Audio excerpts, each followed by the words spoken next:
안녕하십니까, 여러분. 전 눈에 넣어도 아프지 않을 두 아이의 아빠이자 50대 남성입니다. 저는 몇 달 전 악마를 보았습니다. 사람이라면 어떻게 저럴 수 있을까 싶었죠. 그 사람은 사람이길 포기한 악마와 다름없었어요. 그 사람은 바로 제 전처입니다. 지금부터 제게 일어난 믿기 힘든 이야기를 하나 해드리겠습니다. 전 8년 전에 아내와 헤어졌습니다. 저희는 맞벌이 부부였는데 당시 저는 작은 회사를 하나 운영하고 있었고 아내는 규모가 꽤 커다란 프랜차이즈 음식점을 하나 운영했었죠. 아내는 원래 전업주부였지만 계속 집에서만 있다 보니 우울하고 괴롭다며 자기도 돈을 벌고 싶다고 말을 하길래 음식점을 하나 해주었어요. 아내 명의로 말이죠. 아내는 원래 수더분한 사람이었어요. 그런데 일을 하기 시작한 지 몇 년이 지나자 옷차림도 점점 과감해졌고 화장도 하기 시작했죠. 애교도 부릴 줄 알더라고요. 그때 알아차려야 했었는데 전 아내의 변화가 반가웠어요. 곰인 줄 알았는데 여우 같은 아내의 모습을 보니 예뻤거든요. 아내가 그렇게 변하게 된 이유도 있었습니다. 음식점에 재료를 조달해주던 남자가 하나 있었는데 그 남자랑 눈이 맞았더라고요. 그 남자는 아내보다 8살이나 어렸어요.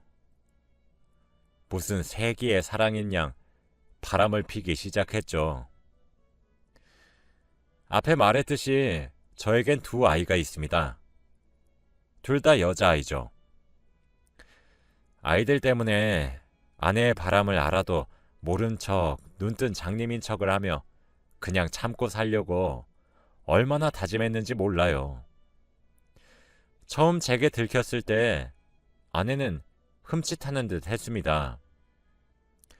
그래서 자제하는구나 했는데 아내가 바람을 피우고 있다는 사실을 알고 나서도 제대로 대응을 하지 않으니 아내는 점점 대놓고 바람을 피우기 시작하더라고요.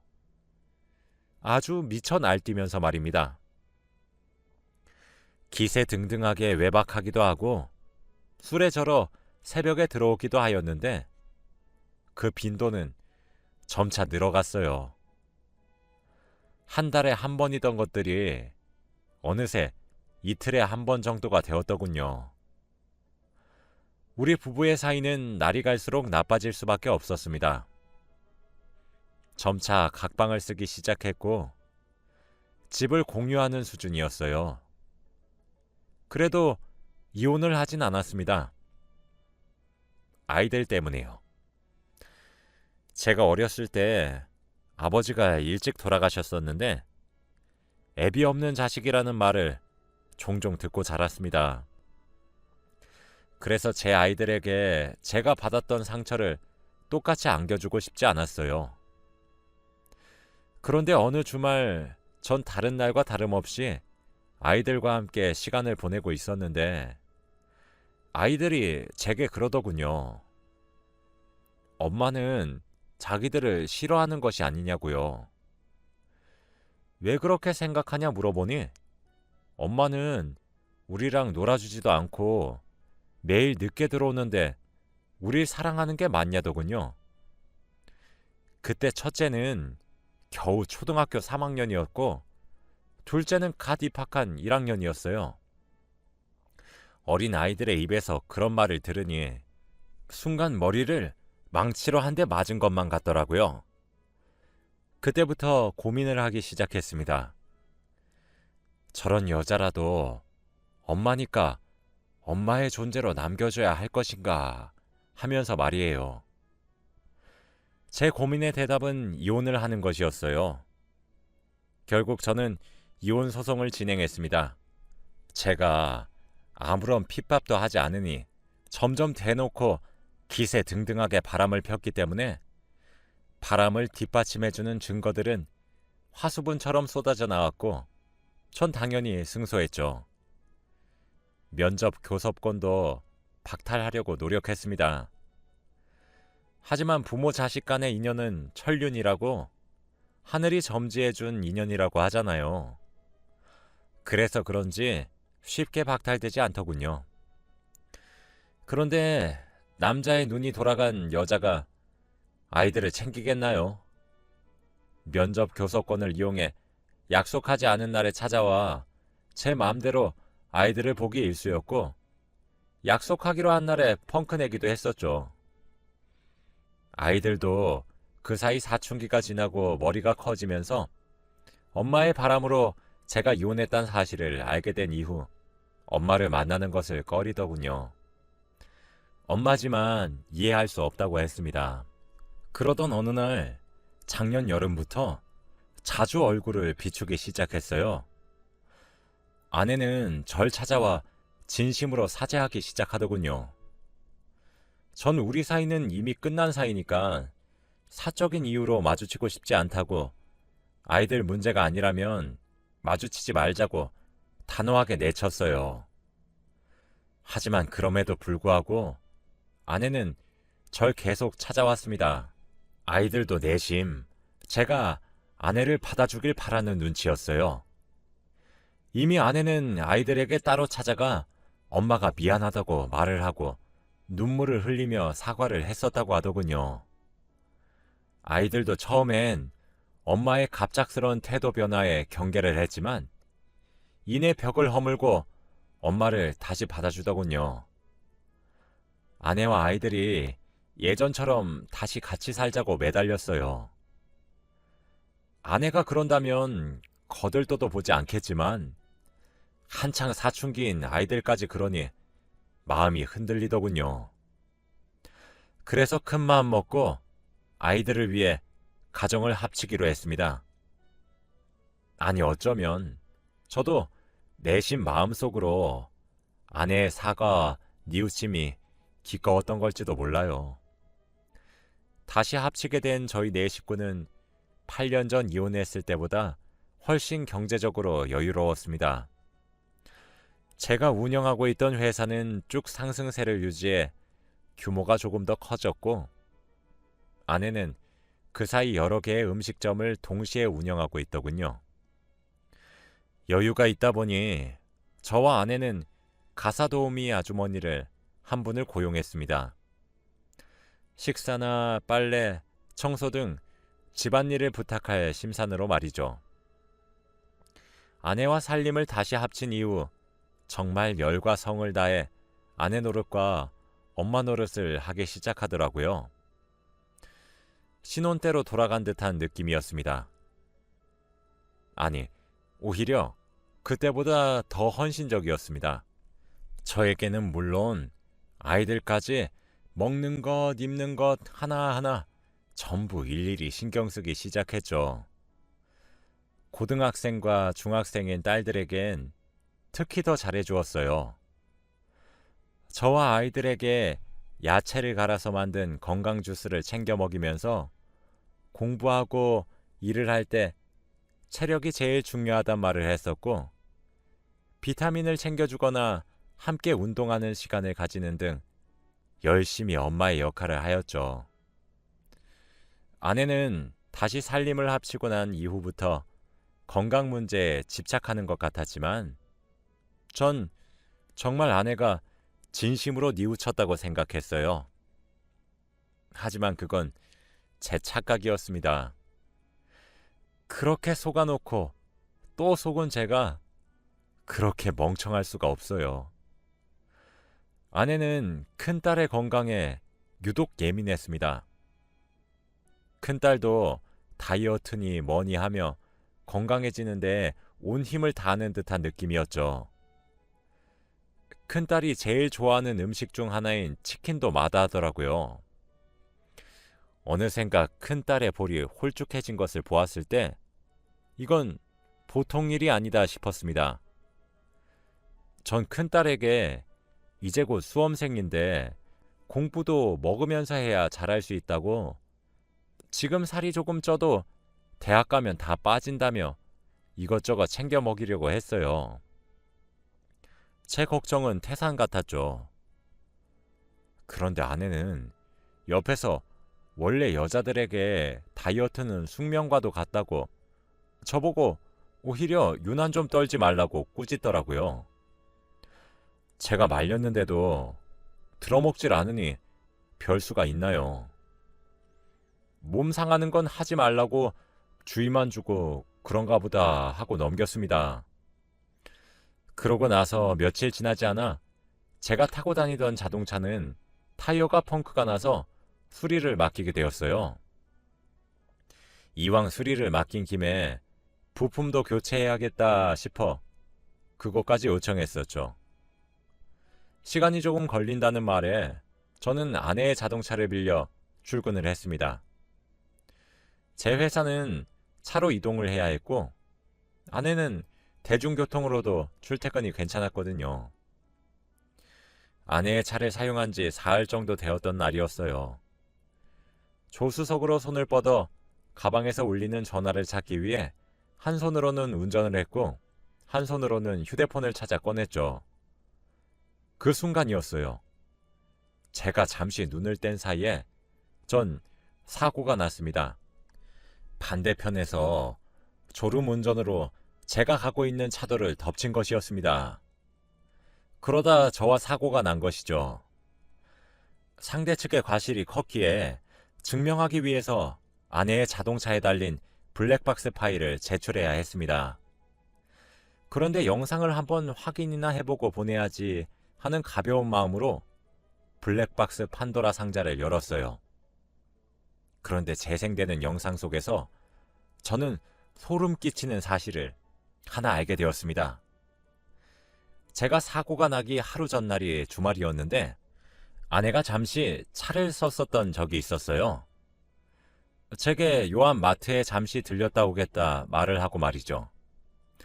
그런데 아내는 마트에 가질 않고 그때 만나고 있었던 남자를 찾아갔더군요.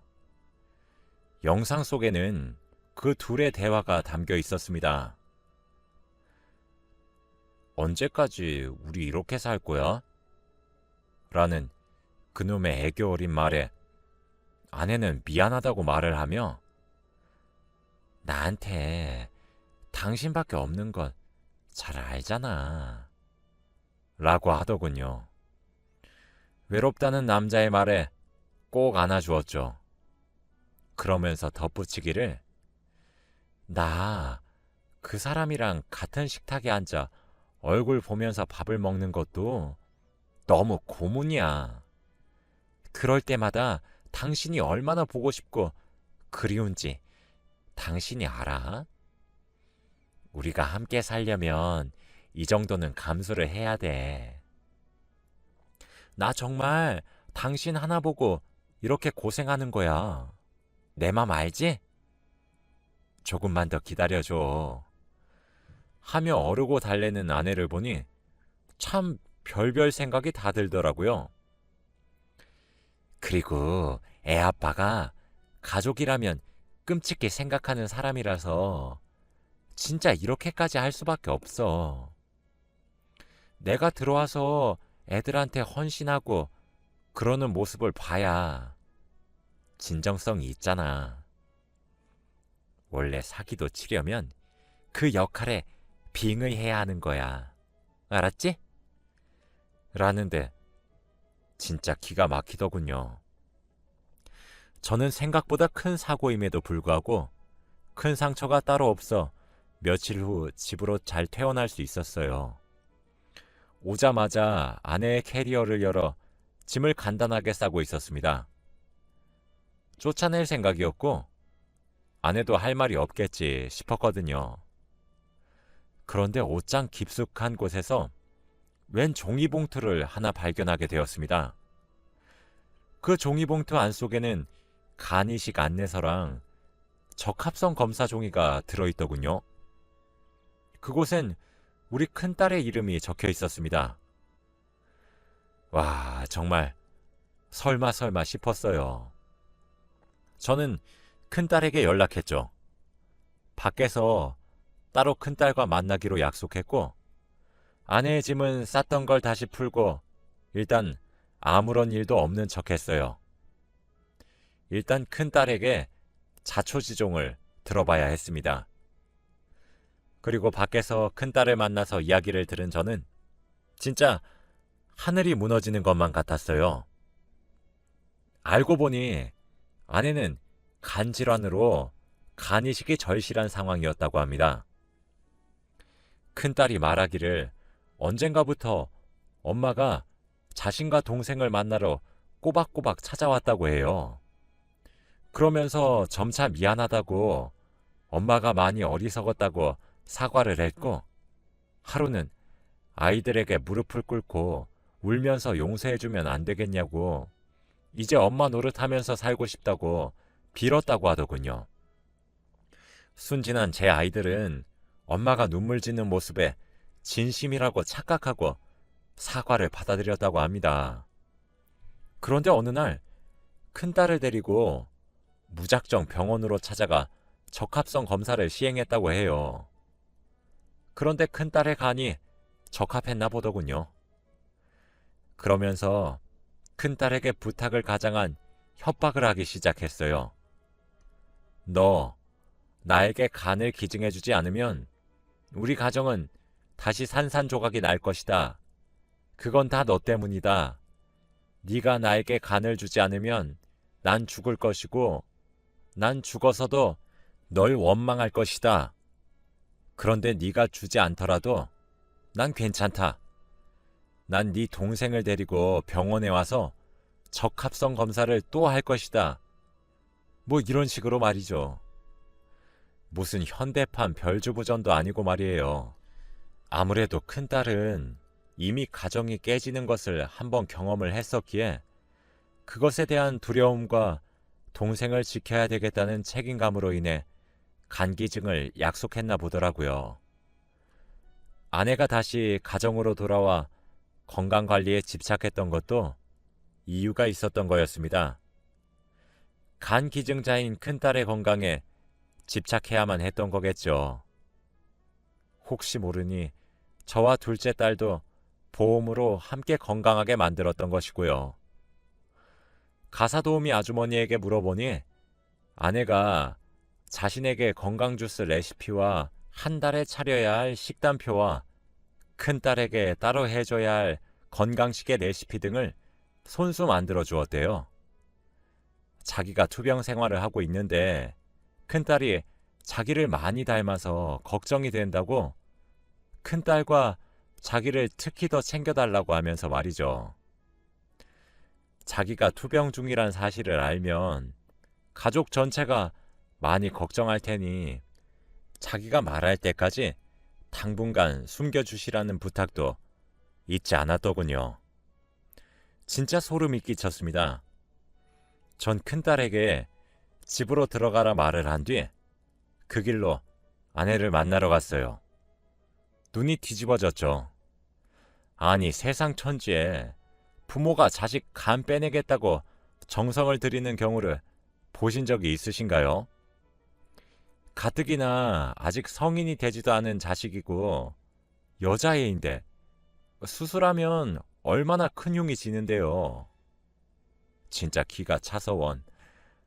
이미 아내를 만나기 직전에 전 화가 머리끝까지 난 상태였고 이성을 잃어버리기 직전이었어요. 아내는 가증스럽게 웃는 낯을 하며 제게 어머, 여보 여기까지 무슨 일이에요? 라며 반기더군요. 전 아내의 얼굴을 보자마자 뺨을 내려쳤습니다. 제게 뺨을 맞고 옆으로 엎어진 아내에게 누군가 미친 듯이 달려오며 아내를 부축하더군요. 바로 그놈이었습니다. 전 당신이 사람이야? 어떻게 자기 자식 간을 빼달라고 강요해? 라고 하니 아내는 당황스러워하며 아니 당신이 그걸 어떻게 라더군요. 그러면서 횡설수설했습니다. 이야기를 들어보니 시한부 같은 인생은 아니지만 간이식이 절실한 상황이긴 한 것 같았어요. 뇌사자의 장기를 기증받으려고 했지만 등급이 낮게 평가되어 총각을 다투는 대기자들에게 밀려나고 있어서 뇌사자의 장기 기증은 기대하기 힘들 것 같다고 하더군요. 여보, 그런데 들어봐.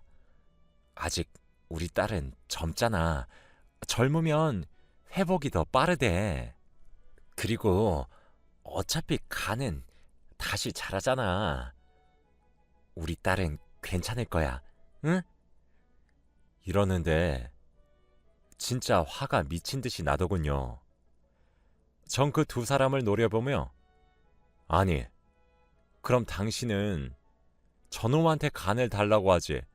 왜 멀쩡한 애들을 건드려? 사람이 정도란 게 있는 거야.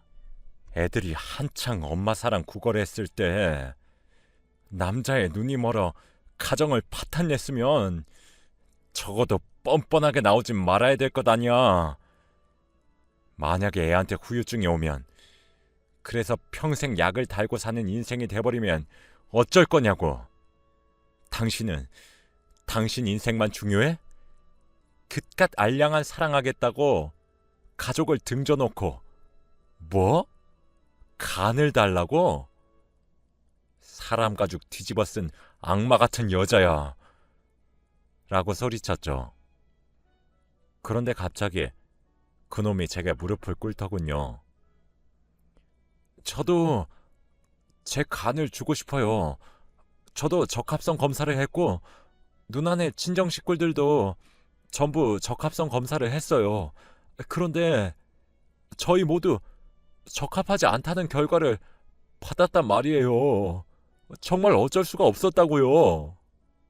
라며 아내를 좀 살려달라 빌더군요. 들어보니 아내는 청천벽력처럼 그런 결과를 받고 삶의 의욕을 잃어갈 즈음 저희 딸들이 생각났다고 합니다.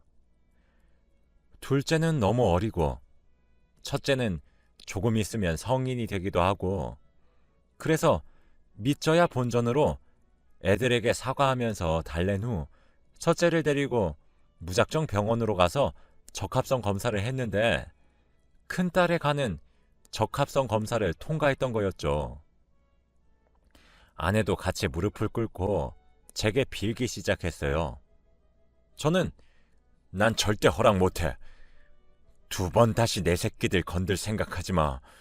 이번엔 당신 뺨 한 대로 끝내겠는데 다음에 걸리면 뼈도 못 추릴 줄 알아.